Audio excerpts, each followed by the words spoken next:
राहत मिली पर उम्मीद हमारी अधूरी रही। एटा के व्यापारियों को खासी उम्मीद थी लेकिन वो अधूरी रह गई इस नए बजट से।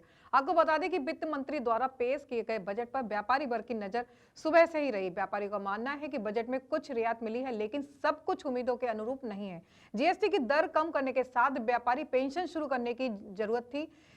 कच्चे माल पर रियायत मिलने से कपड़ा सस्ता होगा, यह अच्छी बात है, लेकिन इससे कपड़ा व्यापारी को कोई राहत या लाभ होने वाला नहीं है। जीएसटी या इनकम टैक्स छूट बढ़ाई जानी चाहिए थी। संजीव जैन कपड़ा कारोबारी ने बताया कि 2 साल से कोरोना के कारण तमाम व्यापार प्रभावित हुए हैं। व्यापारियों को राहत देने के लिए बजट में यदि ब्याज मुक्त ऋण देने जैसी घोषणा होती तो वास्तव में व्यापारियों का हित हो सकता था। साल से कोरोना के कारण तमाम व्यापार प्रभावित हुए। व्यापारियों को राहत देने के लिए बजट में यदि ब्याज मुक्त ऋण देने जैसी घोषणा होती तो वास्तव में व्यापारियों का हित हो सकता था। कारोबार बढ़ाने के लिए छोटे व्यापारियों के लिए कुछ घोषणा होती तो बेहतर रहता। व्यापारी पेंशन भी शुरू नहीं की।